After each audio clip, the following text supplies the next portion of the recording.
Sus años de experiencia en política internacional crean el calibre necesario para analizar los asuntos principales de nuestra nación y el mundo. Armando Valdés está en Radio Isla 1320. Esto es Sobre la Mesa.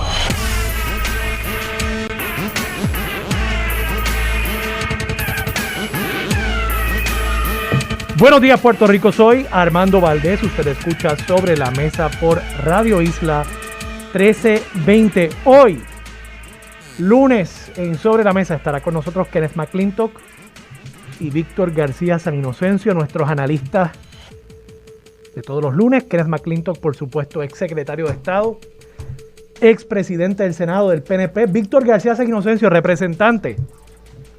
representante del Partido Independentista Puertorriqueño. Analizarán con nosotros todo el quehacer del fin de semana pasado. Además, Manuel Natal, ex candidato a alcalde del municipio de San Juan y ahora presidente formalmente del partido Victoria Ciudadana, estará con nosotros. Y además, Juan Rosario, ex representante de los consumidores en la Autoridad de Energía Eléctrica. Todo eso y, por supuesto, como todos los días, café en mano, Yolanda Vélez Arcelay para analizar todos los asuntos de hoy, 12 de abril del 2021, son las 8 en punto de la mañana. El análisis viene sin límites. Armando Valdés llega volteando la mesa. Vamos a voltear la mesa de inmediato aquí en Radio Isla 1320. Y el primer tema que quiero discutir con ustedes esta mañana es la manifestación que se celebró el sábado por la mañana frente a la Fortaleza, un grupo de principalmente madres puertorriqueñas que fueron a reclamar y a levantar su voz de alerta por lo que ha estado sucediendo en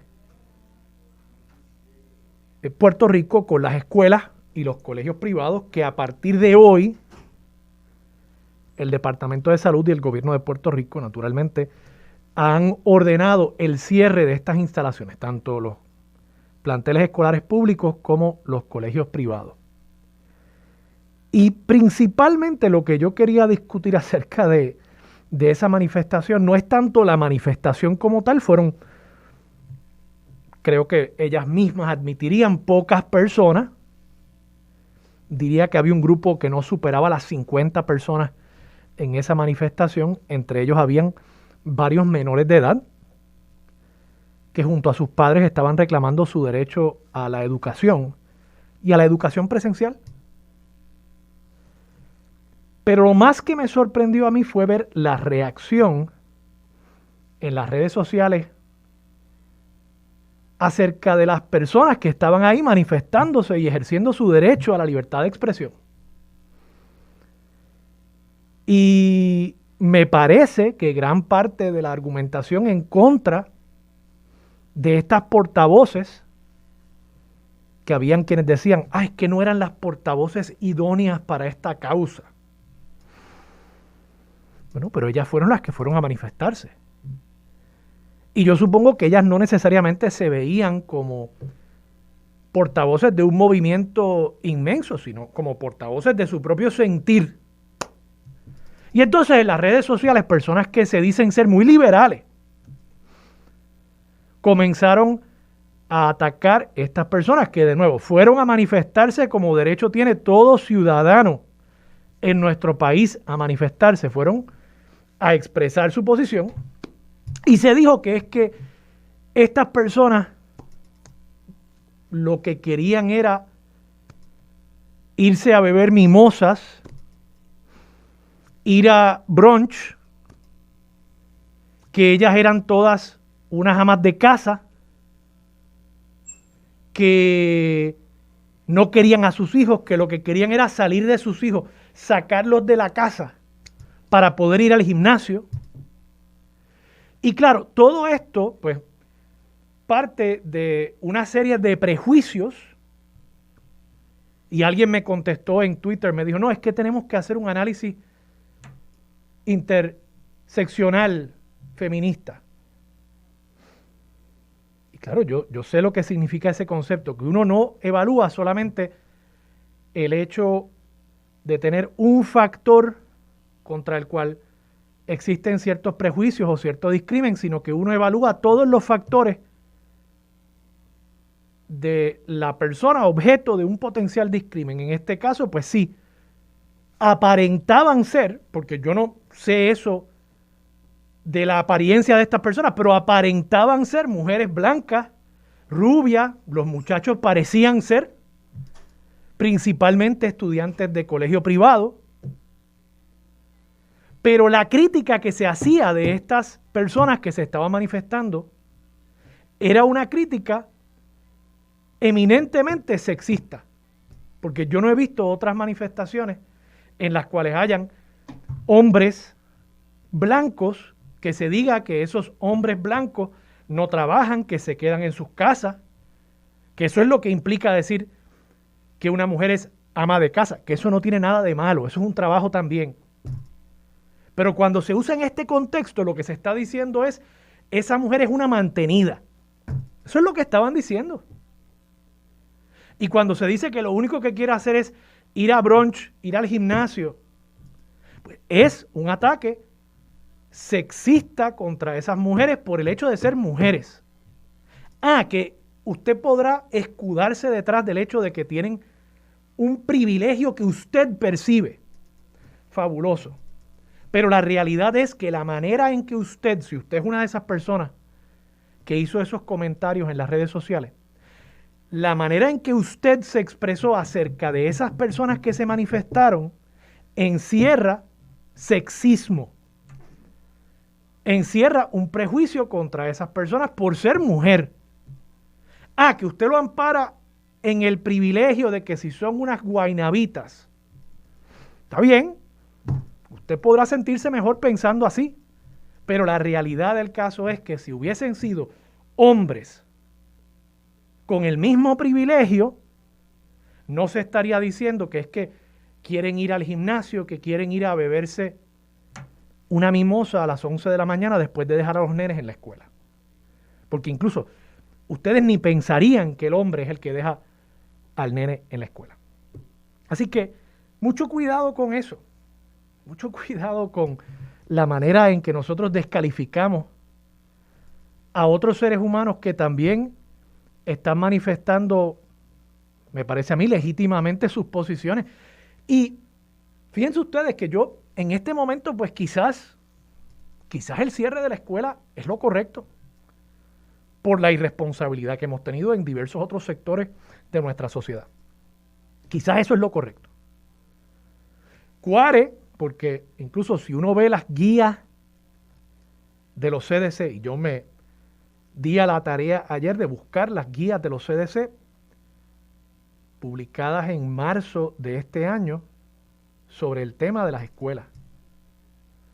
Y si ustedes ven esto, pues no solamente dicen los CDC que una de las funciones importantes de las escuelas es precisamente proveer cuidado para que los padres y las madres trabajadoras puedan ir a sus centros de trabajo. Eso es una de las cosas que plantea los CDC. Así que ese argumento tontísimo de que, ay bendito, esa gente lo que quiere es usar la escuela como un cuido. Bueno, pues es que esa es parte de la función social de la escuela en nuestra sociedad. Pero además dice que no hay evidencia hasta este momento de que las escuelas sean focos importantes de contagio. Y aún en la etapa roja, aún en el nivel rojo de contagio, el CDC entiende que se deben tomar medidas de mitigación antes de cerrar las escuelas. Y aquí pues eso fue lo primero que hicimos, cerrar las escuelas.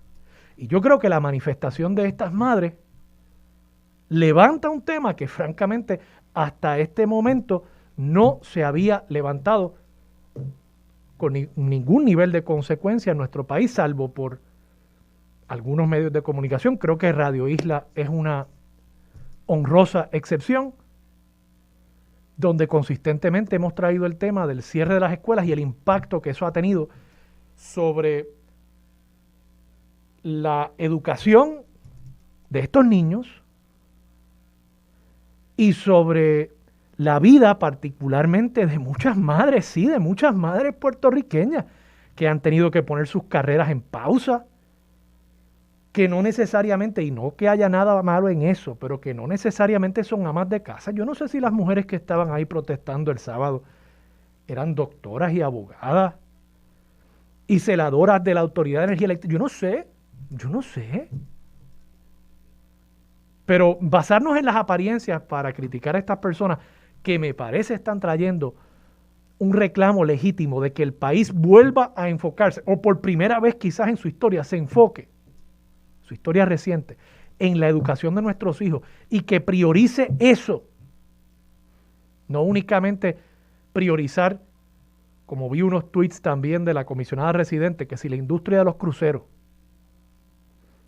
si la comisionada residente abogando por la industria de los cruceros, que sabemos que fue la industria, lamentablemente, me da pena decirlo, pero es la realidad.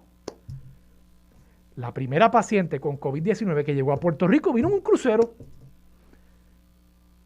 Y yo soy el primero que creo que nosotros tenemos que ir regresando a una normalidad en todos los sectores económicos. Claro, con todas las debidas protecciones. Pero el que pague los platos rotos cuando eso no suceda, no puede seguir siendo el más joven, el niño, la niña, no puede seguir siendo el padre y particularmente la madre en nuestro país. Me parece que eso no puede seguir sucediendo y lamentablemente pues seguimos viendo no solamente las fiestas en Aguada con un disc jockey alemán, sino también vemos los eventos políticos como el mensaje de Estado de la semana pasada. Métanse en Instagram, busquen a su diseñador de eventos favoritos o vayan y busquen en los perfiles de sus amistades que estén en edad de casarse y que se hayan recientemente comprometido. Busquen a ver cuántas bodas no hubo este fin de semana. Busquen a ver cuántos eventos, además del de Aguada, donde salieron los dos cobardes, esos productores, a correr como por la playa, que eso me dio hasta risa de escuchar que se estaban escondiendo ahí con las tortugas marinas en la playa en Aguada.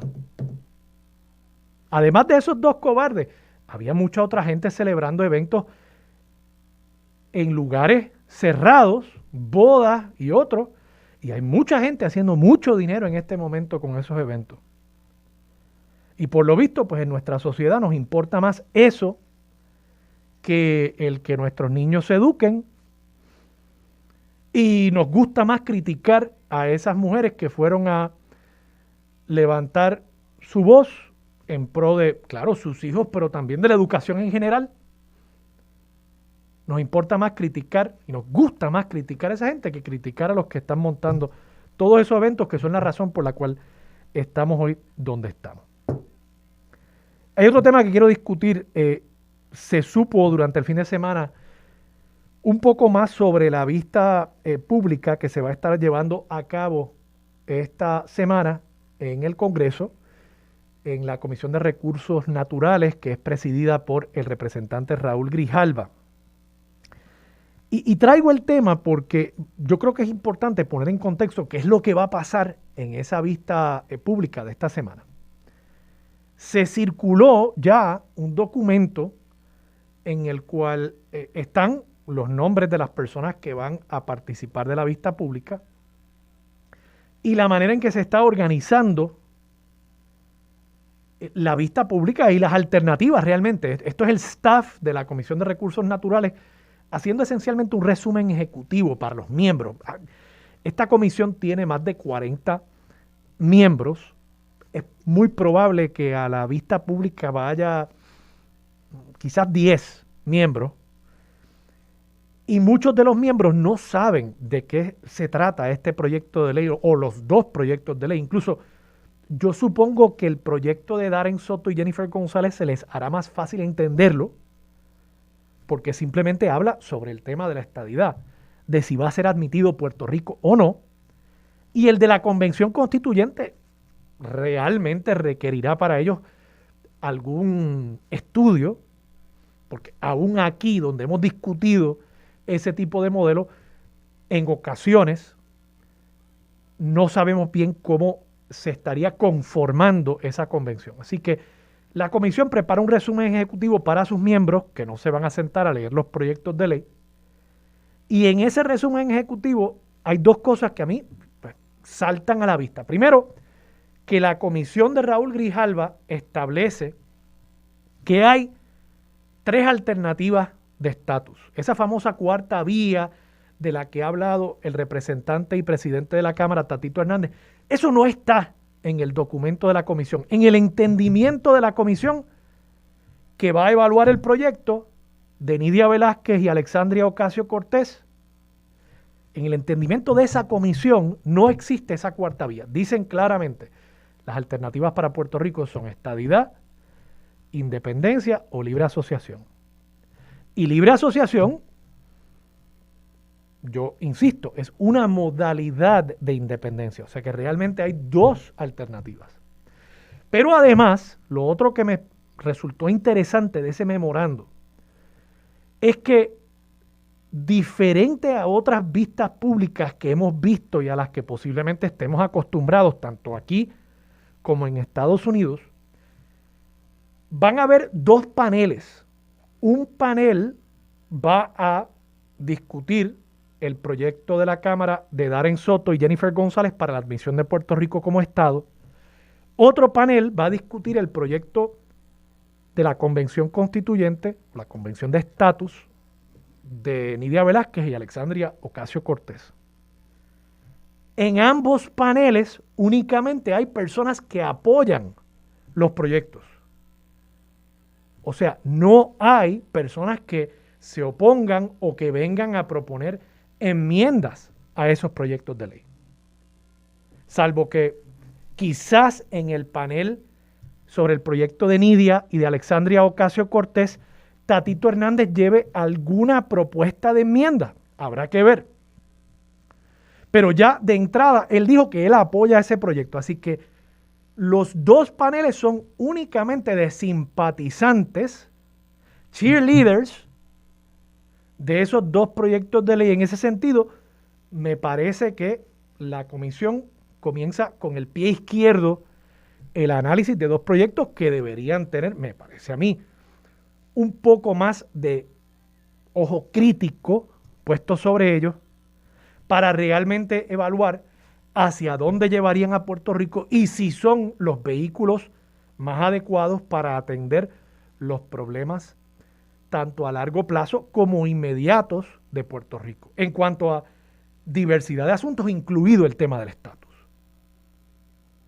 Y yo, como les he dicho anteriormente, me parece que el problema de los 2 proyectos de ley es que reducen las alternativas posibles para Puerto Rico a la estadidad o la independencia, y por diversas razones, ninguna de esas 2 alternativas, las cuales son perfectamente legítimas, ninguna de esas 2 alternativas está hoy más cerca de lo que estaba hace 10, 15, 20 años, ni hace 40 años. Esa es la realidad. O aquí creemos que el Congreso nos va a conceder la estadidad porque 53% de los puertorriqueños votaron a favor de la estadidad. O aquí creemos que hay un consenso en torno a la independencia. No. Si damos por bueno el dato de los 53% de los puertorriqueños que votaron a favor de la estadidad, habría que incluir en ese número algún por ciento, por poco que sea, digamos que 20, 25%, que apoyan el Estado Libre Asociado. Habría que incluir algún por ciento. Y lo que quede podría ser el por ciento que se divida entre independencia, libre asociación, etc. Así que a menos que la solución vaya a ser impuesta, o a menos que quienes apoyan el proyecto de la Convención de Estatus entiendan que es que el poder de esa votación por preferencia, donde uno va a enumerar, yo prefiero la independencia y como segunda alternativa la libre asociación, que ese modelo de alguna forma vaya a acercar más o vaya a aglutinar más personas, aunque sea en una segunda alternativa a la alternativa de la independencia, pues Fuera de eso, que yo creo que sería una especie de, también de tramoya, de tratar de fabricar un resultado, lo mismo que se le criticaba al PNP. Pues fuera de eso, yo creo que esta vista pública, según está estructurada, lo que va a discutir es esa dicotomía falsa, esa quimera de dos cabezas, que es el debatir el tema del estatus únicamente desde dos polos opuestos, y en este momento, francamente, imposible. Vamos a la pausa. Cuando regresemos, yo quiero hablar con Yolanda Vélez Arcelay, que ya está por aquí en el estudio. Yo quiero hablar con ella sobre esta información que ha surgido acerca de Elba Aponte y mi teoría de que lo que estamos viendo es únicamente el comienzo de la guerra campal que va a haber este cuatrienio al interior del PNP, por lo mismo que pasó el cuatrienio pasado, la pelea de los contratos, la pelea de los millones, y como ahora el dinero que viene para encima no es millones, sino que es billones, con B, de ese dinerito estaría bueno en mi bolsillo, la pelea va a ser aún más grande. Lo que estamos viendo es meramente el presagio. Esto es la punta del iceberg, lo que estamos viendo. Con eso regresamos aquí en Sobre la Mesa por Radio Isla 1320. Quédate en sintonía, conéctate a radioisla.tv para acceder y participar en nuestra encuesta diaria. Sobre la Mesa por Radio Isla. Con más de 30 años cubriendo las principales fuentes de información del país, su análisis llega rompiendo barreras. La galardonada periodista Yolanda Vélez Arcelay se une al equipo de Sobre la Mesa. Regresamos. Soy Armando Valdés. Usted escucha Sobre la Mesa por Radio Isla 1320 y a esta hora se sienta a la mesa Yolanda Vélez Arcelay. Yolanda, buenos días. Buenos días, Armando. Estamos aquí. Qué milagro, qué bueno verte presencialmente. Juntos en el estudio. Me alegra mucho, porque no es lo mismo. Oye, no es lo mismo. Lo que es la distancia, estas cosas no. Y en inicio y la de dinámica semana, tuya y mía. Sí. Es una conversación. Y en inicio de semana no es fácil, ¿verdad? Afrontar el inicio de semana laboral en un espacio vacío, uno hablándole a las paredes, bueno, ¿verdad? Pero, y una cámara, no es hoy fácil. Está con nosotros Yansari. Hola, Yansari. Que hay que saludarla. No sé dónde estará el iraquí. No sabemos. Está... Bueno, no voy a decir eso porque entonces violó la ley IPA. Uh-huh. Pero okay. está Yansari con nosotros. Muy bien. Y a ella y al iraquí, a todo el personal de Radio Isla, de vez en cuando tenemos que hacerlo. Darle las gracias. Pues claro por que hacernos sí. lucir bien a nosotros y por hacer lucir bien esta estación y por hacer también el trabajo de comunicar. No, ellos hacen de todo. Si la gente supiera, llaman por teléfono, están pendientes del reloj, están pendientes a todos sus aparatos. Yo veo todo el tanto botón y de verdad que me da pánico. Yo no puedo con eso. Pero mira, qué bueno que me trajiste el tema. Porque Elba Aponte. Oye, ¿tú recuerdas que cuando nombraron a Elba Aponte y empezó a dar sus pininos en los medios de comunicación, pues yo decía que era difícil, ¿verdad? La proyección de ella no proyectaba el tipo de liderato que uno espera, ¿verdad? En términos del Departamento de Educación, que es la agencia más importante, tengo que decirlo. Y después para tuvo mí, aquella vista de interpelación que fue fatal, fue el estilo de comunicar. Desastrosa. Pero tengo que decir que en estos días, que a estas alturas, ¿verdad? Es como uno se pregunta qué es lo que está pasando backstage, ¿verdad? Tras bastidores. Número uno, yo me pregunto si en este momento del país, ¿no? Y a estas alturas, si es conveniente cambiar de jinete en este momento, ¿verdad? En educación, ¿quieres decir? En educación. Pero tengo que decir que he estado observando varias cosas que las comentamos incluso aquí. Yo te traje el tema de un nombramiento que ocurrió en el Departamento de Educación de Álvaro Pilar, que es el que va a estar manejando la infraestructura. ¿Sabes qué? El Departamento de Educación va a recibir 2,000 millones, si no lo recibió ya, que ese nombre FEMA. No salió de FEMA en la investigación del Nuevo Día. Pues el dinero no salió en el nombre, en la información del Nuevo Día, pero tengo que decir que a mí, yo tengo que concurrir con Vargas Vidot. Aquí yo estoy viendo alguna estrategia que va afín con lo que se estaba discutiendo la semana pasada, de que el gobernador, el día antes de su mensaje, se reunió con los senadores y representantes, pero en el caso de los senadores les pidió a puerta cerrada que colgaran a Elba Ponte. Entonces, yo percibo una atmósfera que ella misma ni se ha enterado. Es como si tuviera, ¿verdad? Le hubiese arrollado un camión y no apuntó la tablilla, ella no sabe qué está pasando. Una persona no acostumbrada eso mismo, mira, a esta cuestión política. Mira lo que ella dice y me impresionó por la candidez. Yo siempre he sido una persona asalariada. Soy una mujer sumamente sencilla y yo no vengo con estos intereses. Así que se equivocaron conmigo y lamentablemente están utilizando la información para dañar, manchar. Eso es todo. Entonces, a mí me impresiona, ¿verdad? Porque la colocan como si fuese esta gran, ¿verdad? Gurú de una cosa como que esta zarina de los contratos y eso. Y yo tengo que decir que lo que está pasando detrás de Elba Ponte es más poderoso que Elba Ponte. Entonces ella dice, aquí se nota que hay una agenda de minar mi integridad.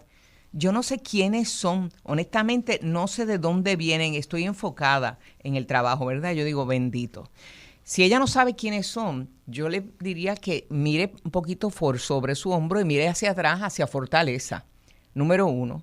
Y el tiroteo que se está dando tiene que ver mucho con eso que tú mencionas de las contrataciones. La mera presencia de este hombre, de este individuo, ¿verdad? Jerón Muñiz Lasalle, levantó la defensiva del sector pierluisista. Aquí hay una pelea, una contienda campal. Y lo que dice Vargas Vidot me impresionó mucho. Yo no tengo dudas por ella, sino por toda la estrategia tan articulada para desbancarla. ¿Quién está detrás de esto? ¿Cuál es la línea de sucesión? Mira, yo no tengo la menor duda de que ya él o la sucesora de Elba Ponte está seleccionada y esperando como... O sea, que están calentando el brazo sí. En el juego de pelota. Así mismo. ¿Viste? Javier Aponte tiene una cita hoy en el periódico El Vocero. No sé si llegaste a ver ese artículo, pero él dice, el gobernador Pierluisi está jugando aquí a la politiquería. Eso es lo que él está haciendo, porque ya él tiene una candidata diferente. Fíjate que incluso... Y es mujer, de género, por se sabe. lo visto es mujer. ¿Tú sabes quién es esa persona? No tengo idea. Pero lo que ha estado pasando, honestamente, a mí me apena, te voy a decir por qué. Porque pienso, el país no se merece estos juegos de Juegos de Tronos, ¿verdad? En este momento un país que ha sufrido tanto y que el Departamento de Educación, o sea, los niños han sido víctimas de la inacción o acción del Departamento de Educación, y que a estas alturas ese juego continúe, no se haya cortado, que no haya terminado con el hombre del lacito, sino que esto es permanente. Me da coraje porque los niños no se merecen esto, es injusto. Entonces, por otro lado, pues pienso que ya se acomodó a la gente que el gobernador quería. Acomodaron al hombre que veló los votos del gobernador allí en su segunda posición. Héctor Joaquín. Allá está Álvaro Pilar, a cargo de manejar los chavitos que van a llegar de FEMA, que son 2,000 millones, que se los pasará automáticamente al carapacho que es AFI, que tiene 18 empleados y que repartirán. De hecho, ya está repartiendo, ya se está organizando la cosa regionalmente. Entonces, me parece que Elba Ponte nunca se enteró que ella fue una ficha que trajeron muy bien calculada, porque aquí hubo estrategia. Sacarla de la presidencia de la asociación de la que se estrenaba, y pues que era pues complicado, porque después que sale doña Aida Díaz de aquella posición, llenar esa silla era compleja. Ella estaba apenas sentándose, ¿tú crees que ella para fue organizar. una secretaria desechable? Yo estoy por diseño. Yo no sé qué va a pasar en el Senado, pero casi veo, la verdad, lo veo pintado en la pared, de que la van a colgar tirios y troyanos, como diríamos, estos azules y rojos, aun cuando ha logrado tener apoyo incluso hasta de alcaldes populares, está el de Comerío y el de la de Loíza, ambos entienden, y de un modo pragmático, que estar haciendo cambios en este momento, de verdad, el trasteo en el país está en una pandemia. Acaban injustamente de cerrar las escuelas porque lamentablemente la población no veló por su bien más importante, que son los niños. Y allí, aunque las escuelas no tienen brotes, pues, pero el impacto va a ser grande, ya la isla está en rojo. Así que entonces lo triste de todo esto es que tenemos las escuelas del sur que todavía no tienen estructura, están tratando de establecer unos módulos a toda prisa. Un año. Más de un año. Sí.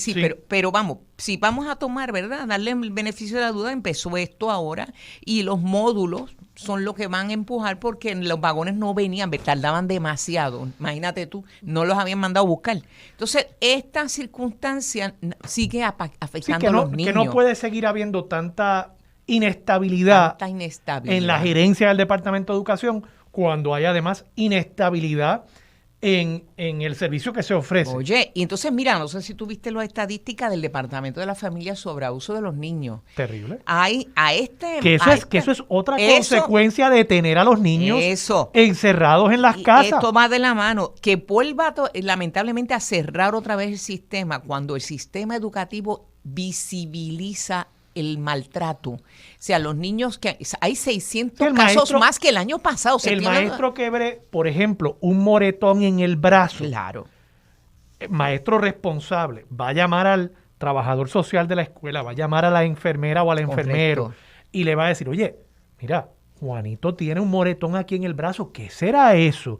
Y la semana pasada me llegó con un moretón en la pierna. Y el nene está muy retraído y él no era así, todas esas cosas. Entonces ahí se levanta una bandera importante, pero de nuevo, creo que ahí es donde el país lamentablemente que no se ha priorizado y por eso yo tengo que celebrar y felicitar por pocas que hayan sido. Yo también. Esas madres que fueron allí al menos nos obligaron a discutir el tema. O sea, mira, y si ya en términos de los deseos de fortaleza, de tener a su gente allí ubicada, está ubicada y se le van a imponer a Elba Aponte, como se le han impuesto a un montón de secretarios en el pasado, y ya la persona que venga, que no sea Elba Aponte, sino la próxima, ya tiene a las personas colocadas allí, pues tú sabes, que a mí lo que me preocupa es ese cambieteo, y ese cambieteo impacta, tiene un efecto. Claro. Vuelve otra vez, iniciamos el proceso de nuevo, un proceso político, porque el nombramiento es un nombramiento político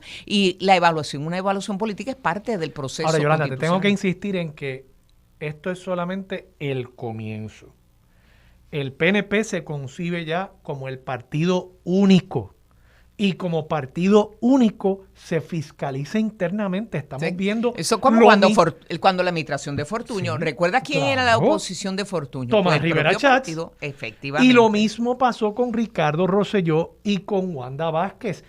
La fiscalización más efectiva, y tú lo implicaste cuando hablaste de la agenda y de la campaña que hay contra Elba Aponte. Esta noticia, por ejemplo, este reportaje investigativo del Nuevo Día, eso es por fuentes que fueron al Nuevo Día.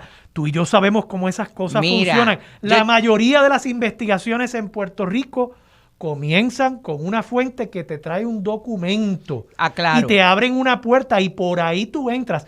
Esto no fue algo silvestre del periódico El Nuevo Día. Esto fue algo que se le llevó al Nuevo Día por personas al interior del PNP que le quieren hacer daño a Elba Aponte, no por Elba Aponte, sino por sus intereses económicos. Esta es la primera batalla en la guerra campal por los 40,000 millones de pesos que vamos a ver durante todo este Pues mira, tienes toda la razón, y hay que recordar, las fuentes siempre son partes interesadas. Eso no es malo para el periodismo. El periodismo siempre tiene que escrutar y ver, porque siempre una fuente siempre tiene un interés de que las cosas salgan. Hay que verificar, cotejar y ver que no se cometan injusticias, no hay duda. Vamos a la pausa, regresamos con más de Sobre la Mesa aquí en Radio Isla 1320. Quédate en sintonía, conéctate a radioisla.tv para acceder y participar en nuestra encuesta diaria. Sobre la Mesa por Radio Isla. Los asuntos de toda una nación están sobre la mesa. Síguenos con el análisis y discusión en Radio Isla 1320. Esto es Sobre la Mesa. Regresamos. Soy Armando Valdés. Usted escucha Sobre la Mesa por Radio Isla 1320 y conmigo Yolanda Vélez Arcelay. Yolanda, oye, sí. Oye, parece que hay una gente en el PNP Y esto un poco como secuela del tema anterior, Ajá. que quiere mantenerse viva. ¿Por qué Y tú que- dices eso? Bueno, tú me has traído una noticia que me ha dejado aquí. Ok, sí. ha dejado Es que lo atónito. conversamos y estaba tan pendiente de otra cosa acá. Y de momento, oye, sí. ¿Quién reapareció Oye, anoche? yo la vi en Telemundo. Ha reaparecido Wanda Vázquez. ¿Cómo? Wanda Vázquez reapareció anoche. Y tenía algo bueno, interesante que decir. Yo digo anoche porque yo lo vi anoche. Por esa yo grabo el noticiero, pero fue en la tarde. Ok. Telemundo entrevistó a la exgobernadora Wanda Vázquez y ella, yo no sé si la entrevista continúa hoy, pero se concretó más en que el gobernador o el gobierno debió haber actuado más rápido y con más celeridad antes de Semana Santa con esto del COVID, porque era previsible. Las palabras exactas no son estas, pero esa es la esencia de lo que ella planteó. Me llama la atención que, o sea, que ella sigue girando contra ese éxito percibido de ella de marzo del 2020. Sí, o sea, el éxito que le ayudamos a tener, porque si tú cierras y la gente te hace caso, pues tiene éxito. Esto es como, ¿te acuerdas el Principito que viene y le dice, la reina le dice, te ordeno que te sientes? Y él dice, no, que te pares. Y él dice, es que estoy tan cansado. Y dice, pues te ordeno que te sientes. Pues un gobernante sabe que debe, ¿verdad? Que debe ordenar que pueda ser obedecible.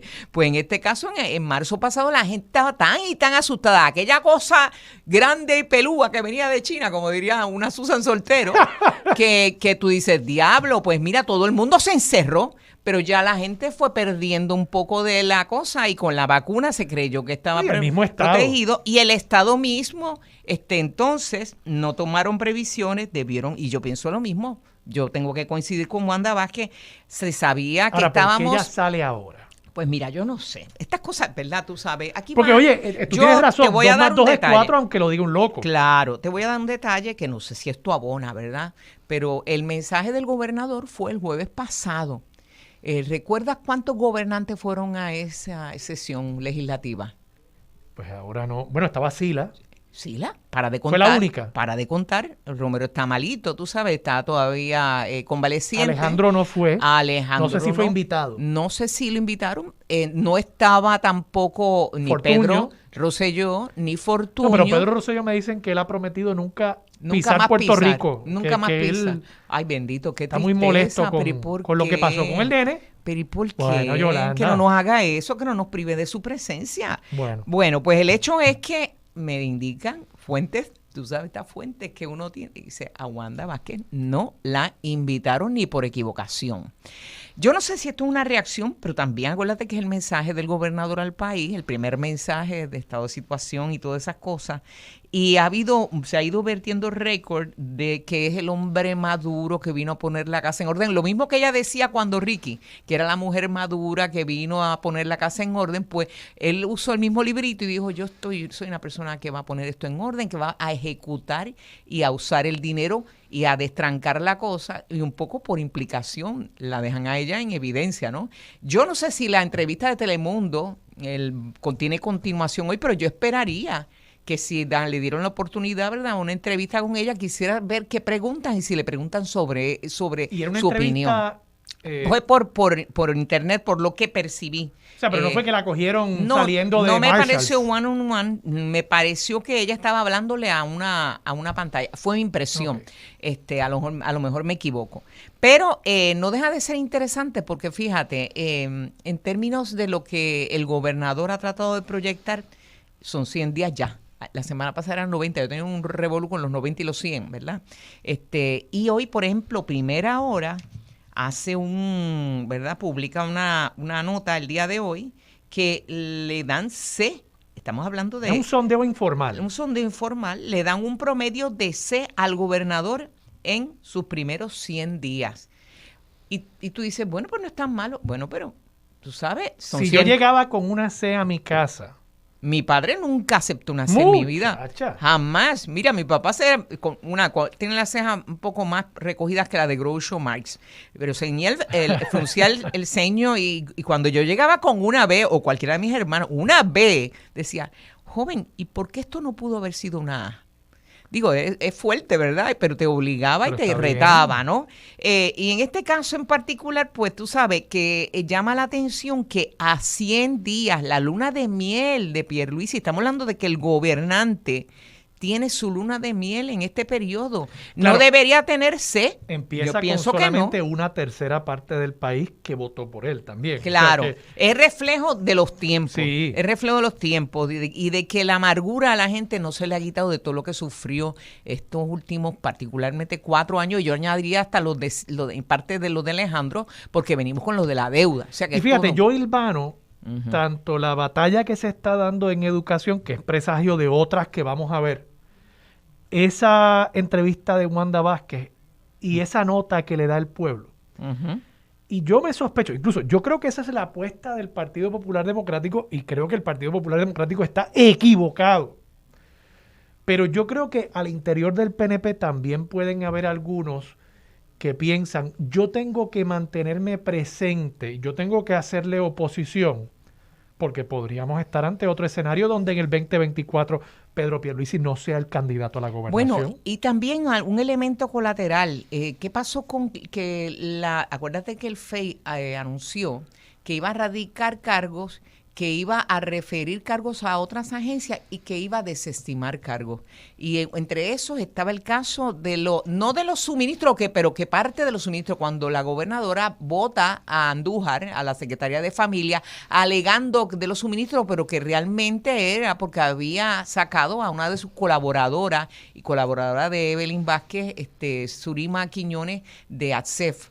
Por una repartición Exacto, de suministros en medio suministro. de la crisis del sur y los terremotos. Entonces, no se sabe qué ha pasado con eso. Se suponía que estamos ya en la etapa, según la propia presidenta del FEI, estamos en la etapa culminante y se suponía que hoy, lunes, iba a haber una reunión del panel de jueces que iban a hacer unas consultas.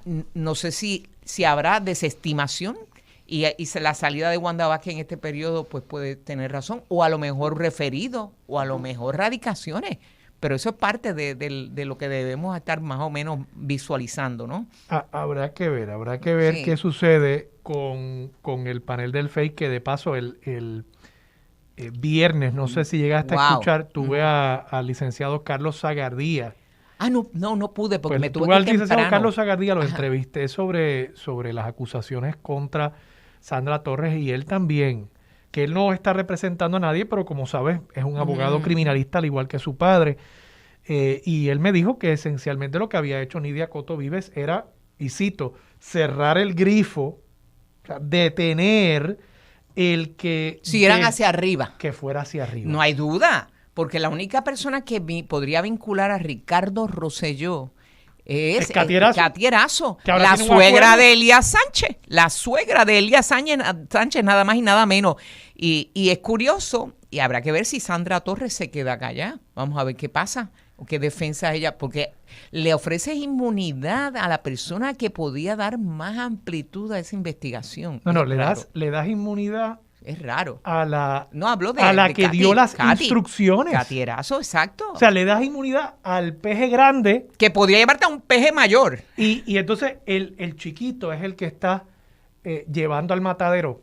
Qué cosa más rara Eso esa. me recordó cuando pararon la investigación, el juicio de cuando Víctor Fajardo era testigo del pueblo contra unos empresarios que estaban dando dinero al partido a través de las agencias de verdad, se había unos contratos, y entonces se para, y yo estuve allí, y nunca me lo expliqué, nunca lo entendí, nunca entendí al juez Lafite, pero bueno, ya podemos... El más o menos. dinero. Yo El creo que dinero con las conexiones y el poder. políticas, Y conexión. claro, pero eso, hay siempre una casta Sí. protegida. Aquí se rasga la superficie, no se entra de lleno a la corrupción. Así mismo es. Vamos a la pausa, regresamos con más de Sobre la Mesa. Quédate en sintonía, conéctate a radioisla.tv para acceder y participar en nuestra encuesta diaria. Sobre la Mesa por Radio Isla. Los asuntos de toda una nación están sobre la mesa. Síguenos con el análisis y discusión en Radio Isla 1320. Esto es Sobre la Mesa. Bueno, amigos, como les indicaba, vamos a tener con nosotros ya a nuestros panelistas Kenneth McClintock, hoy es lunes. Kenneth, saludos, buenos días. Buenos días a ti y a Víctor. Qué bueno, ¿no? Temí que hubieses desertado el lunes pasado, pero qué bueno que estás ahí.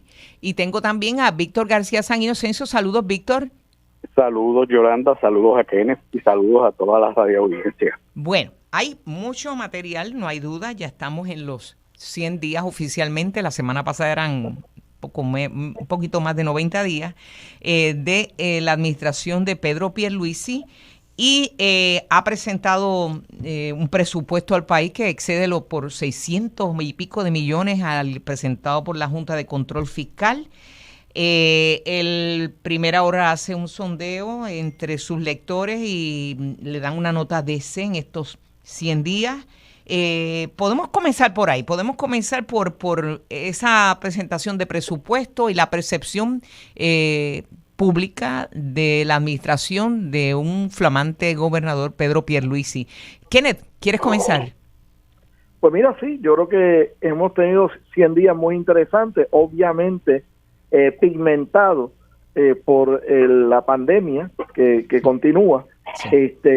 Y creo que en cuanto a la pandemia se han tomado muchas decisiones correctas. Yo hubiese apretado un poquito más la situación durante la Semana Santa, y creo que si yo hubiese sido un participante del sector privado, hubiese motu propio demostrado que el sector privado puede autorreglamentarse y hubiese apretado algunas reglas en mi propio negocio si hubiese estado en el sector privado en ese sentido. Creo que la situación va a agravarse en los próximos días cuando empiecen a aumentar las muertes, de la misma manera que las pasadas semanas empezaron a aumentar las hospitalizaciones y los casos positivos. Pero gracias a Dios, pues la vacunación continúa adelante. A partir de hoy se abre la vacunación a todas las personas mayores de 16 años de edad. Así que espero que el incremento de las vacunaciones ayude a combatir los otros elementos del COVID. Pero en términos materia de percepción, el Primera Hora pues hace una especie de sondeo de sus propios lectores y le dan una nota de C. Son 100 días. Se supone que estamos en la luna de miel del gobernante. ¿Tú piensas que esa nota de C, a qué responde?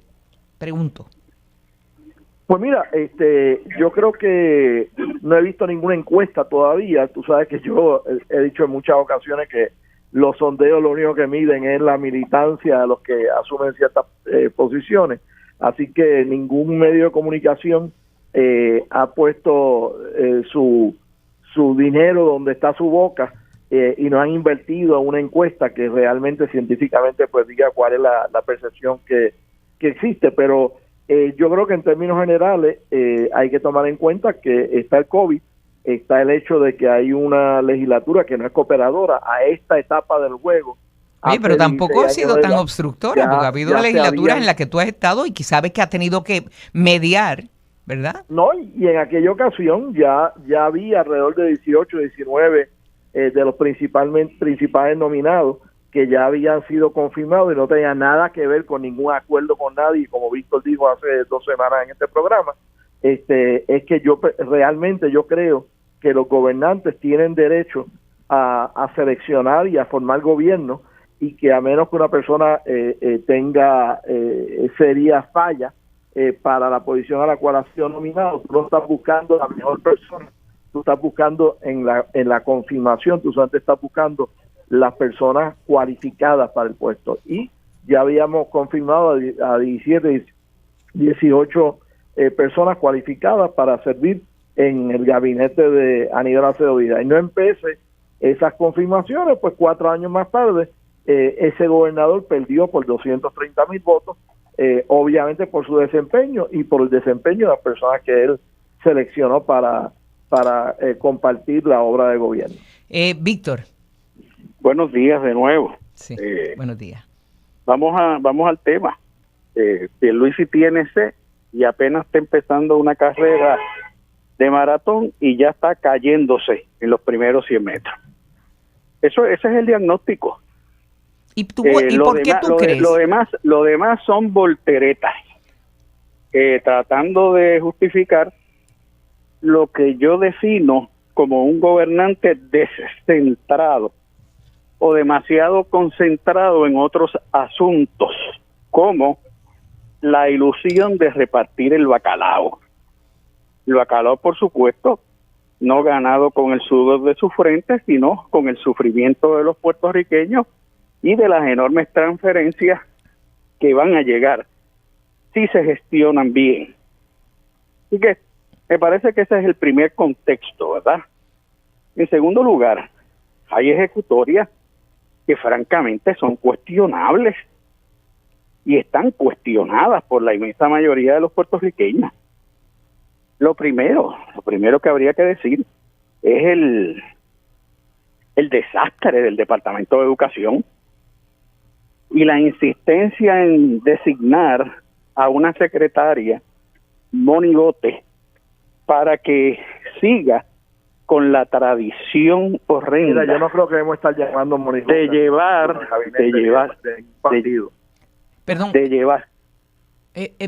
la política al departamento en el área de las contrataciones, del favoritismo.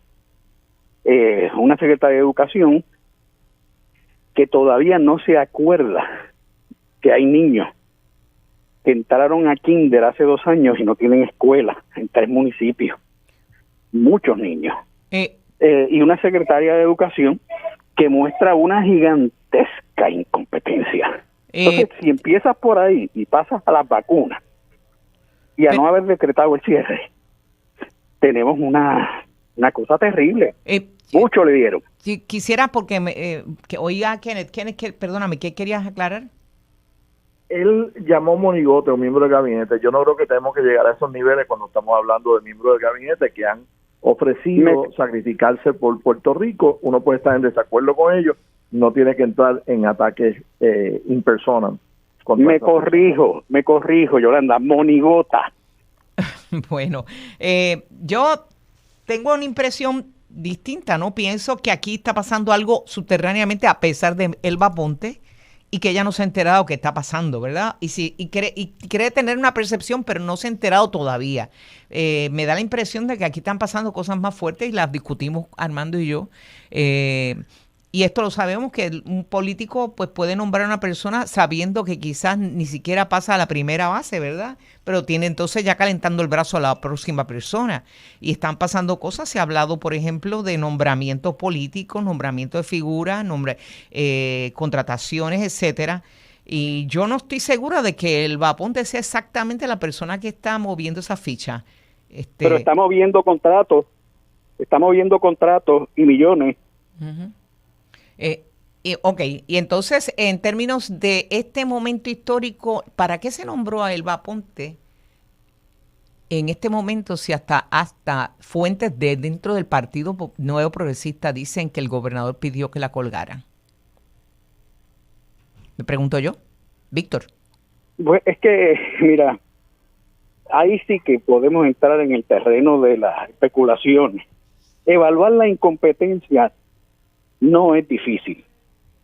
Evaluar el hecho de que desde hace demasiado tiempo el Departamento de Educación, y ahí están los precedentes de Víctor Fajardo y compañía, es un instrumento alcancía de las administraciones de turno, y en el caso del PNP le ha tocado el peor rostro posible. Evaluar la incompetencia es bastante fácil, especialmente cuando se demuestra desde temprano. El problema es que aquí, como en tantas otras cosas en el gobierno, hay facciones de intereses y de inversionistas políticos. Y en el caso del PNP hay 2 facciones tremendamente marcadas que están haciendo y deshaciendo. Mientras Pierluisi se concentra en el estatus y realmente no gobierna. Yo pienso que es el gobernador más descentrado en los últimos 30 años en la política puertorriqueña. Descentrado, esa es la palabra. Descentrado. Por eso es que necesita a su hermana que le lleve la agenda. O sea que... Por eso es que necesita un entourage que lo salve del paso. Me parece que él tiene que darse cuenta que aunque del susto salió electo y tiene que actuar, ¿sabes? Bueno, Porque también ha hecho nombramientos que se han destacado por cataratas de contratos en relaciones públicas, pero han resultado unos paquetes también hasta la fecha. bueno, en esto, ¿quieres añadir algo, Kenneth, sobre este particular? Sí, porque casi no he hablado. Yo creo que cuando hablamos del Departamento de Educación tenemos que ir a las raíces. ¿Por qué tenemos un Departamento de Educación que ha creado un solo distrito escolar para todo Puerto Rico, donde un secretario de Educación manda en todos los aspectos del departamento? En nuestro país tenemos 50 estados. 49 estados tienen un sistema donde tienen distritos escolares múltiples en los cuales se divide el estado. Y cada distrito escolar está comandado por una junta escolar electa por el pueblo, normalmente en elecciones no partidistas. Y esa junta escolar entonces selecciona a la gerencia escolar del distrito, y en ese distrito tiene escuelas de los cuales salen estudiantes de la escuela pública que son admitidos a la Universidad de Harvard. De hecho, en la Universidad de Harvard, el 60% de sus estudiantes admitidos provienen de la escuela pública de ese sistema escolar que opera en 49 estados de la Unión. En 49 estados, el secretario de Educación, o como tú le llames, el principal oficial educativo del estado, no manda el sistema escolar, sino que meramente dirige una agencia estatal normativa que establece unos parámetros que tienen que seguir las juntas escolares electas por el pueblo. Y si a ti no te gusta la calidad de la educación que tu hijo ha recibido, si a los maestros no les gusta la compensación que les han asignado, que a nivel estatal en los estados normalmente excede los $48,000 al año, y por eso es que se va tanto maestro de Puerto Rico a trabajar allá y no se quedan acá ganándose 1,750, pues tú cambias a los miembros de esa junta escolar en la próxima elección de la junta escolar. Tú estás hablando de estructura. ¿Por qué nosotros ¿Y no qué hay hemos de la adoptado voluntad? este sistema? Yo no tengo idea. ¿Y qué hay de la voluntad? Porque no estamos hablando, ahora resulta que la culpable es la estructura, pregunto yo, y no hay un gobernante y una fortaleza que deben evitar. ¿Qué hace, por ejemplo? Aquí está dándose la batalla de los contratistas y de las personas con influencia. Un Jerón Muñiz Lasalle, que logró colocar a una Yesenia Suárez, ex empleada de compra del Senado, en el Departamento de Educación. Una Carla Calzada, que era portavoz de Muñiz Lasalle en el Capitolio. Vas a tener toda esa clase de nombramientos. Pues por eso, pero ¿qué pasó? Que la promesa de un gobernante para supuestamente sanear, cuando se coloca el comisionado electoral del Partido Nuevo Progresista en la posición secundaria dentro del departamento, poner el sistema en manos del pueblo, que el pueblo elija juntas escolares. Pero ahora resulta que Pedro Pierluisi no es el responsable de eso. Que el dinero esté repartido a las juntas escolares por capitation, y que entonces esas juntas electivas sean responsables de todo lo que se hace y no se hace en la escuela de cada comunidad en Puerto Rico. Bueno, Yolanda. Víctor. Mira, estos viajes satelitales de Kenneth, y después se queja de que no habla casi, pero es que se pone a hablar de otras cosas. Pero por turno para oírnos. Sí, pero se pone a hablar de otras cosas. Vamos a hablar de lo que hay, de lo que es, de lo que está aquí de frente. Quiso abrir las escuelas a la cañona, con un repunte encima, y habría que votar a los que en salud no le avisaron que iba a pasar aquí lo que está pasando en 200 sitios en el mundo. Número uno. Bueno, yo yo creo que fue una buena decisión abrir las escuelas. El problema no fue la escuela, el problema es en la población, que no se manejó unas áreas, y menos en Semana Santa. Yolanda, menos de 2,000 estudiantes, después que montaron todo ese andamiaje publicitario. Pero era previsible, menos de 2,000 estudiantes. Pero fue un error no planificar bien y decir, mira, vamos a hacer las cosas bien y abrimos en agosto, si es que es posible, y la tasa de positividad no anda por las nubes. Pero mira lo que ha pasado aquí, Yolanda. Esto llora ante los ojos de Dios. 390,000 personas entraron por el aeropuerto y la mayor parte de ellas esplacado, sin certificado negativo a COVID. ¿A dónde tú crees que han ido? A calentar la hoguera, a hervir el agua de lo que va a ser la ebullición. Quiera Dios que no, pero va a ser la ebullición en esta semana y en la otra. Podemos hablar de... Estamos hablando en del marzo esquema hubo gerencial. 390,500 viajeros y en abril obviamente romperá esa marca, pero solamente el 48.9% presentó resultados negativos. Y entonces no tenían instalado, o creo que no lo tienen todavía, un sistema de análisis genómico en Puerto Rico para saber cuáles son las variantes.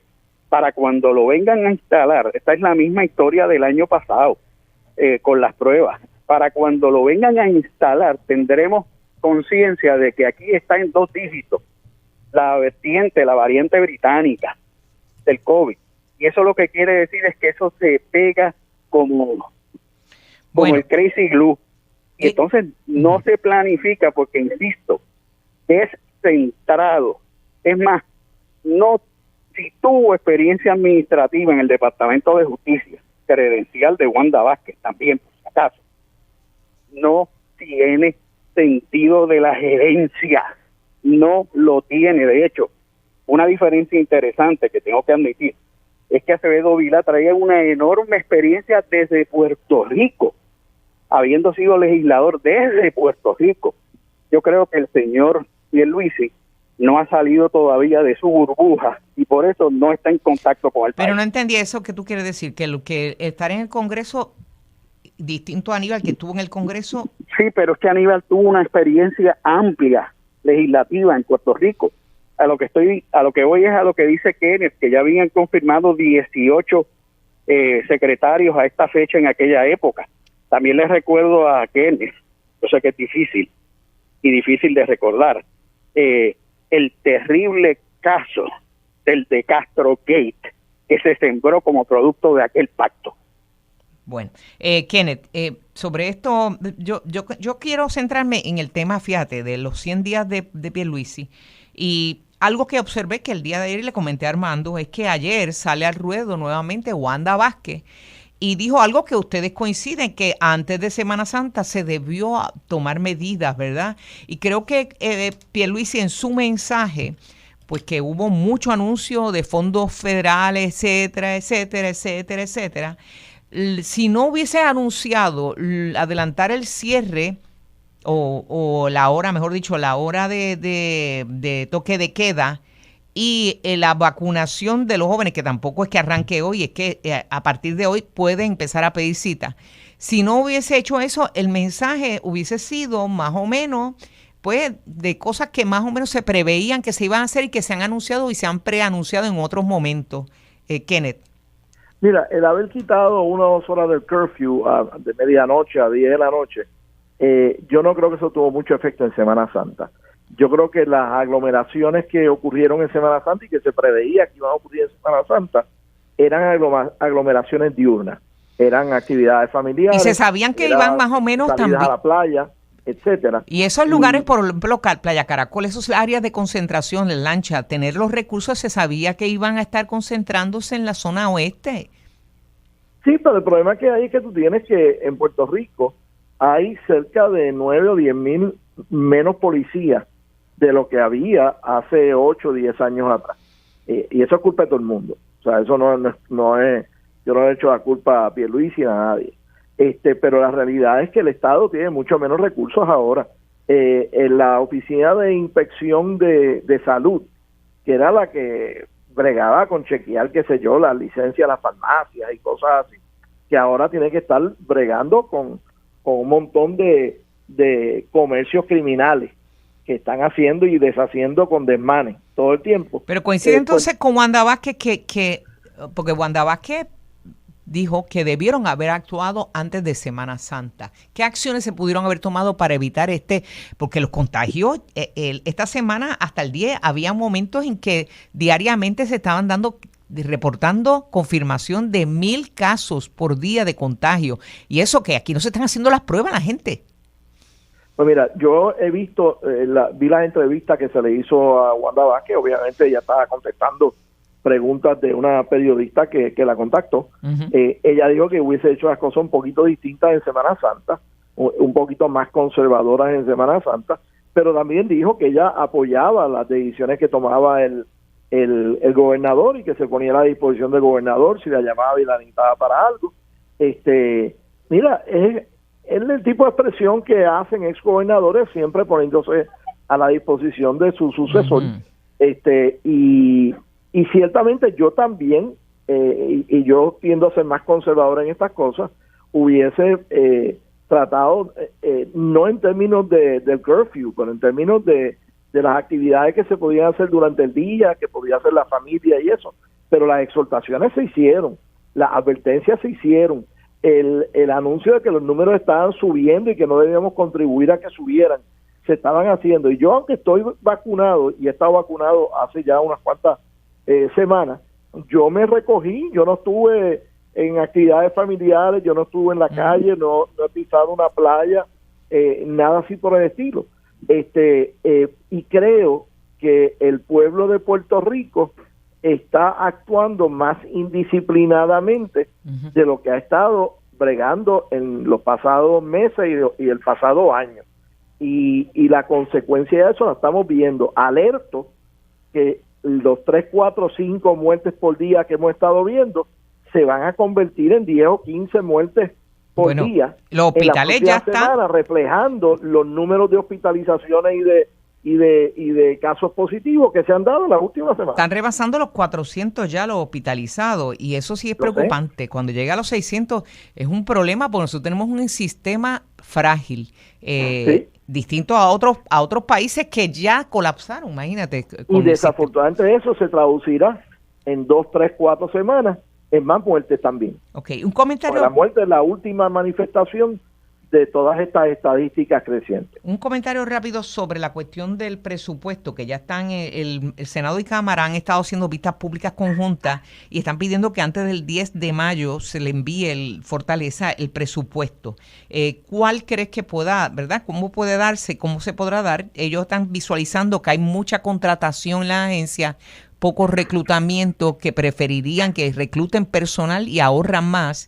Y claro está, el presupuesto de Pedro Pierluisi rebasa por 600 y pico de millones el de la Junta. El presupuesto de Pierluisi se sometió la primera semana de febrero, o sea, hace 2 meses atrás, conforme con la ley promesa. La Junta todavía no ha determinado cuál es el presupuesto que se puede enviar a la legislatura conforme promesa. Pero la legislatura conoce el presupuesto de la primera semana de febrero que se sometió. Lo que no conoce todavía es cuál es el presupuesto que la Junta autoriza que se envíe para estudios de la Asamblea Legislativa. ¿Y el calendario todo esto suena colonialista y lo es. Y no estamos a favor de promesa, no estamos a favor de la Junta, pero dentro de lo que se supone que la administración Pierluisi haga, lo ha hecho. Es que sometió un presupuesto preliminar la primera semana de febrero. Y curiosamente, a esta fecha, en el mes de abril, ambas cámaras han logrado trabajar rápidamente y no estamos en el mes de junio corriendo contra el reloj. Me parece que la Junta, que aclaro, fue que dije, tuvo un lapsus lingüe, el 10 de mayo, la Junta tiene que ya antes del 10 de mayo someter el presupuesto, pide, ¿no?, la legislatura, y ya y entonces la legislatura cerca del 18 de junio pues debe estar presentando el presupuesto adoptado. Y ya para el periodo del 23, 28 de junio, entonces ya se sabrá más o menos por parte de la Junta. Víctor, que me queda muy poco tiempo. Bueno, yo creo que aquí lo primero que habría que decir es que se van a poner más lentas las cosas en la legislatura. Porque ahora mismo han tenido que mandar a trabajar remoto a media humanidad allí por el brote de COVID. En segundo lugar, lo peor que podría suceder es que un asunto tan importante como este se diese en la clandestinidad, sin suficiente discusión y difusión pública. En tercer lugar, a mí me parece que los tecnócratas que asesoran al gobernador, de lo que están pendientes del %. de cuánto por ciento del bacalao va a estar disponible ahí discrecionalmente para repartir. Pero además el gobernador ha mostrado una absoluta vocación a no seguir a la Asamblea Legislativa si no lo complace.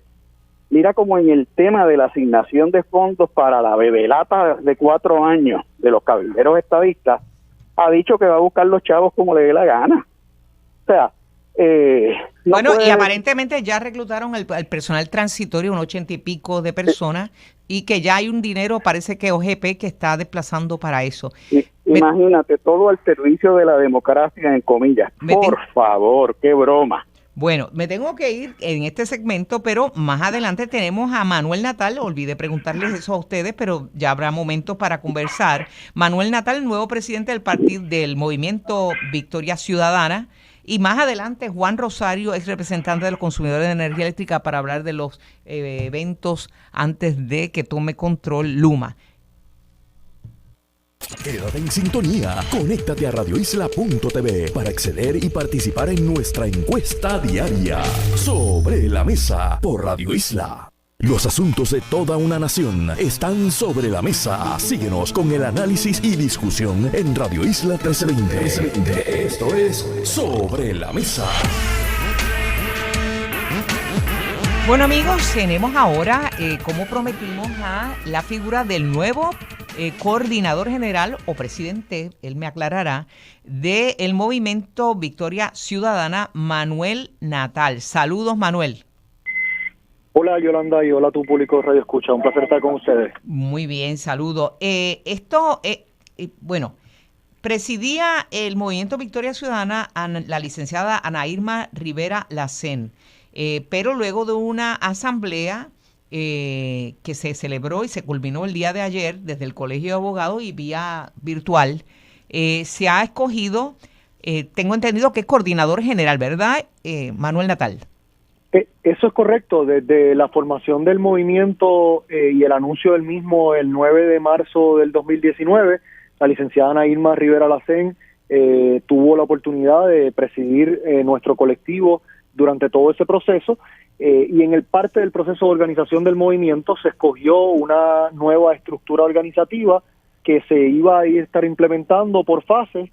Ahora ya pasada la elección, se implementa la fase de constituir nuestro Consejo Ciudadano Nacional y nuestra coordinadora ejecutiva, y la figura del presidente o presidenta transiciona a lo que nosotros entendemos que es la forma correcta de pensar esta posición, que es de coordinador general, que es una persona que coordina los trabajos del movimiento, no es una figura verdad de un líder único del movimiento, sino es de un espacio colectivo en donde está la licenciada Ana Irma Rivera Lacén como portavoz de nuestro movimiento en el Senado, el profesor Rafael Bernabe, Mariana Nogales, José Bernardo Márquez y otras personas como Eva Prado, Rosa Seguí y demás, que se han constituido en este Consejo Ciudadano Nacional de nuestro movimiento. Como figura, aparente, como subcoordinador, aparece Roberto Pagán, el líder sindical Roberto Pagán, líder del SPT, del Sindicato Puertorriqueño de Trabajadores. Yo le pregunto, para aquellos que planteaban que había coordinación en la campaña del SPT con Movimiento Victoria Ciudadana, esta presencia de Roberto como subcoordinador, ¿no le da argumentos a aquellos de que se había coordinado esa campaña entre un sindicato y el movimiento?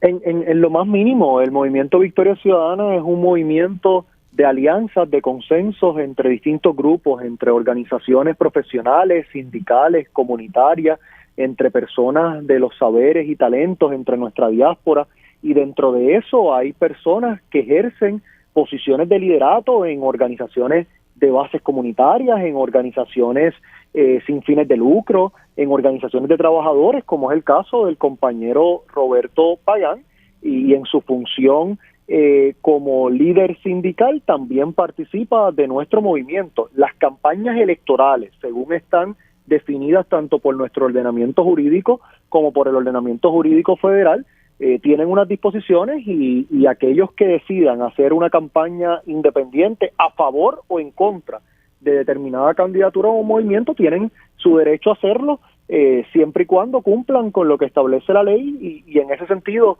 nosotros estamos muy claros que el compromiso de este movimiento con la clase trabajadora es uno que está plasmado en su agenda urgente, y que siempre estará en los pilares de nuestro movimiento, y con el liderato de Roberto como subcoordinador del mismo vamos a lograr la organización de nuestro movimiento en los 78 municipios del país. Él señala que están comprometidos con la descolonización de la isla. Victoria Ciudadana no lleva una posición específica sobre una fórmula de estatus.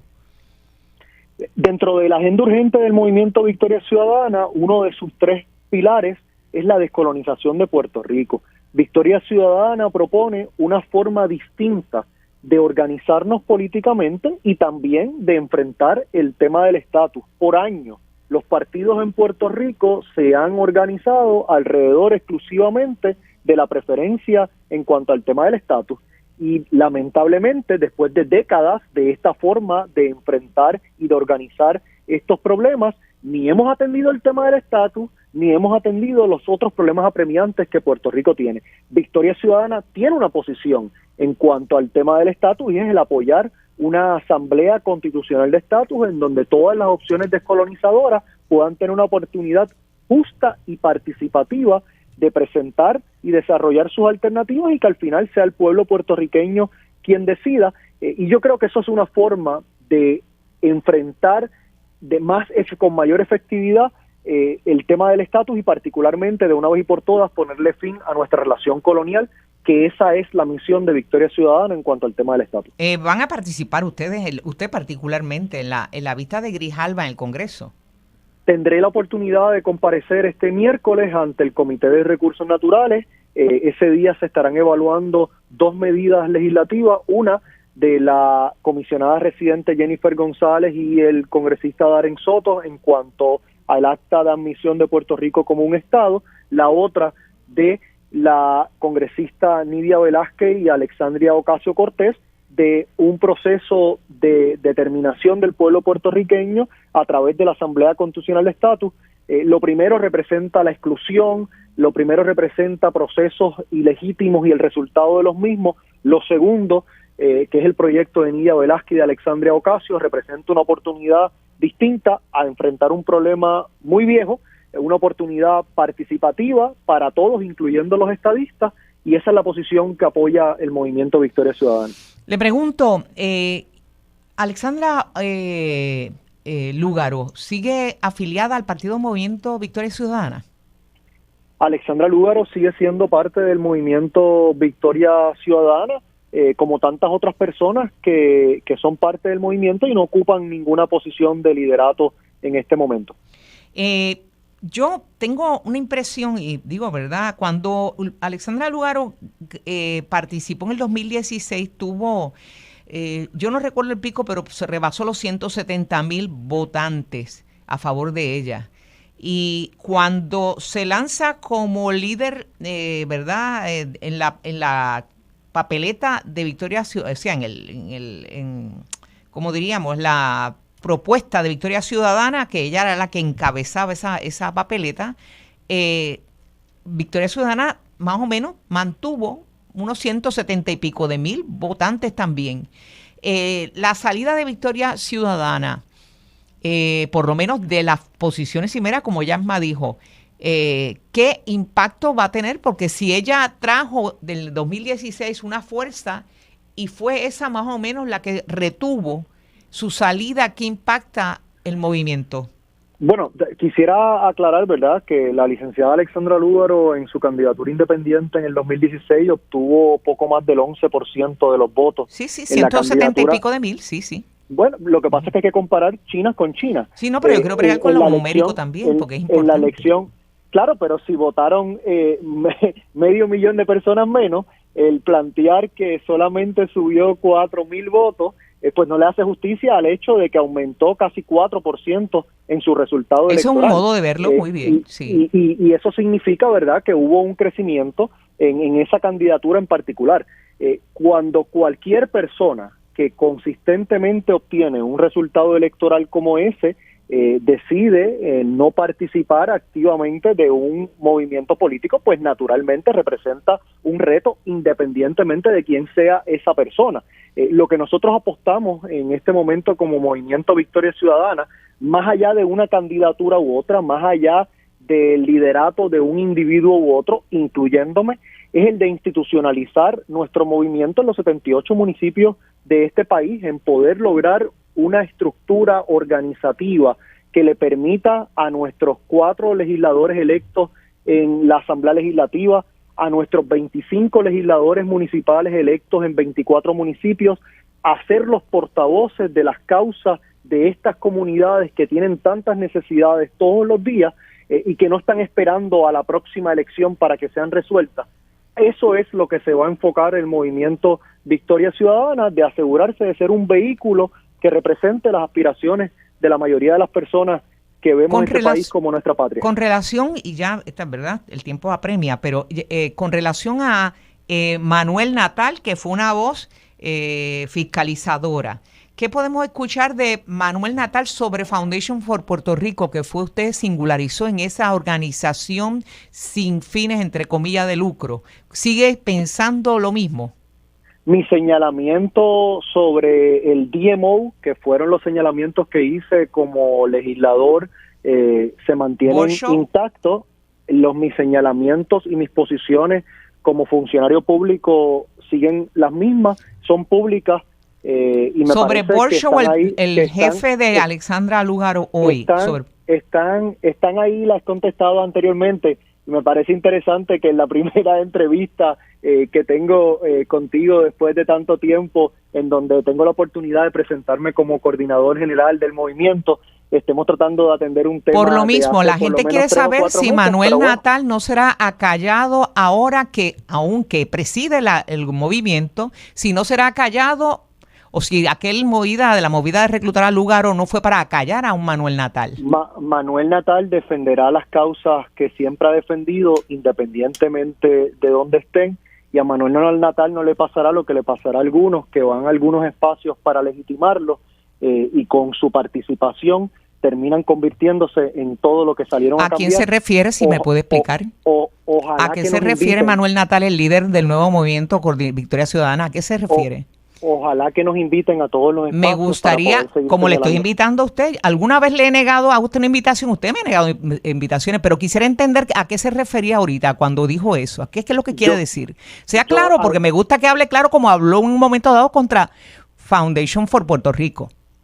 Mis posiciones las permanecen y las reitero, y el pueblo puertorriqueño las conoce, y en ese sentido, en todos los espacios que se nos brinde oportunidad. Como en este momento se le brinda, porque yo se la he brindado siempre. Siempre se le he brindado. Y a mí nadie me acalla, ¿sabe? A mí nadie me acalla. Ningún contrato a compañero, esposo, ni nada. Le aclaro a usted, por si acaso usted estaba tratando de implicar algo.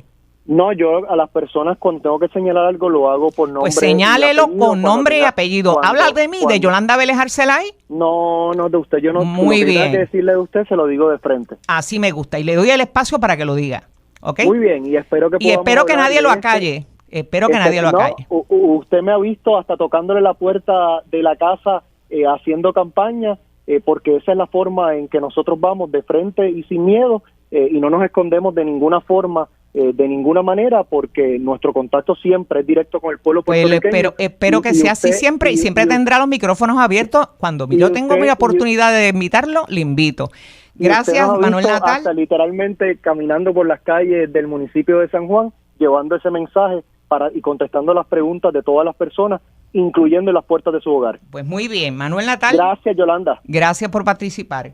Y aquí seguiremos fiscalizando a quien sea, Manuel Natal, Pedro Pierluisi, José Luis Dalmao y a cualquiera. Aquí no se brega con innuendo, se habla directamente, ¿ok? Bueno, vamos a la pausa y en breve regresamos con Juan Rosario, ex representante del consumidor en energía eléctrica. Quédate en sintonía, conéctate a radioisla.tv para acceder y participar en nuestra encuesta diaria Sobre la Mesa por Radio Isla. Los asuntos de toda una nación están sobre la mesa. Síguenos con el análisis y discusión en Radio Isla 1320. Esto es Sobre la Mesa.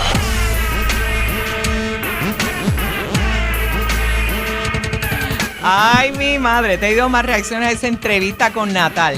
A partir de la pregunta sobre Foundation for Puerto Rico, que es importante porque, óigame, si usted es un líder de un movimiento, tiene que esperar que le hagan las preguntas, no se ponga defensivo porque no va a durar el cuatrienio, bendito sea Dios. Tú sabes, ya usted es presidente del movimiento y yo tengo todo el derecho de preguntarle. Y como le he invitado tantas veces y usted ha participado, pues muy bien, me alegra que conteste mis preguntas. Yo no tengo ningún problema con eso y no me gustan los innuendos.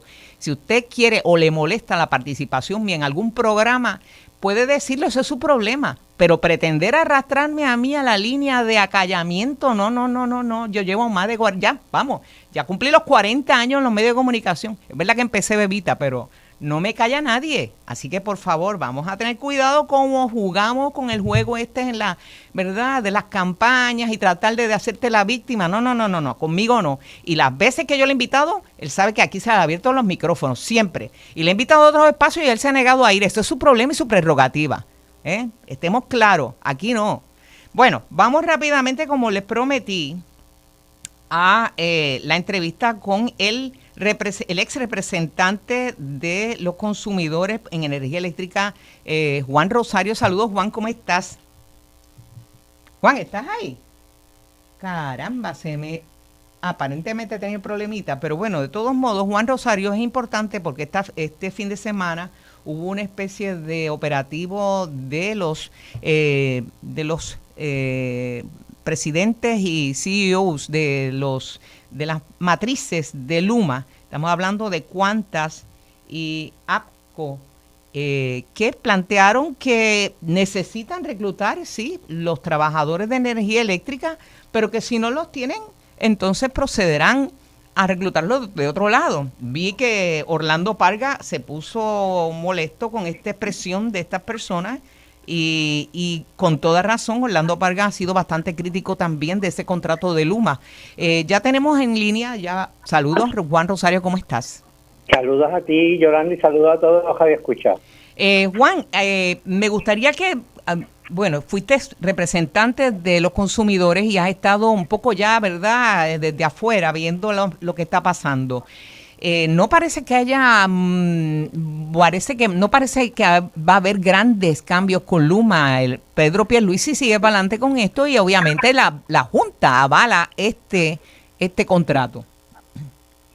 Pues mira, a mí me da mucha pena decirlo. De hecho, yo llevo mucho tiempo teniendo mucho cuidado con atacar a nadie, porque creo que todo el mundo habla desde lo que sabe, desde lo que conoce y siente. Pero yo, en junio del año pasado, cuando este contrato se estaba firmando, yo decía que este es el ejemplo perfecto que cómo no se debe gobernar una corporación pública y cómo no se debe gobernar un país. Este es un contrato que es malo por todos lados. Por todos lados. Este contrato yo no le encuentro absolutamente nada positivo al contrato, así que me parece que vamos en la dirección exactamente contraria a donde deberíamos ir y lo vamos a estar pagando por décadas, si no por el resto de nuestras vidas. Lo que a mí me preocupa, y tengo que decirlo, ¿verdad?, cuando hubo estas interrogantes, todas estas interrogantes que han ido surgiendo se hicieron desde el comienzo, y recuerdo que Fontanés, que es de las APP, la persona, ¿verdad?, designada para negociar esos contratos, así como Omar Marrero, defendieron a rajatabla estos contratos, y es ahora, ¿verdad?, los últimos, cuando nos se va acercando la fecha de toma de control por Luma, y las vistas legislativas, que entonces se magnifica y se ve los errores y los chichones del contrato. Y me preocupa una verdad, yo sé que los contratos tienen hasta protección constitucional, ¿verdad?, los compromisos contractuales, pero el hecho es que cuando un contrato es malo, el interés público es importante que se remedie, y no veo mucho protagonismo de Selhammer y movimiento en ese comité que nombró Pedro Pierluisi. No, yo no veo en ninguna parte del gobierno nadie, excepto algunos legisladores que han levantado bandera, examinando un contrato que a todas luces es un contrato leonino. Esto es un contrato donde básicamente todo lo bueno le toca a Luma, y todas las cuentas las vamos a pagar nosotros, y las vamos a pagar bien caras.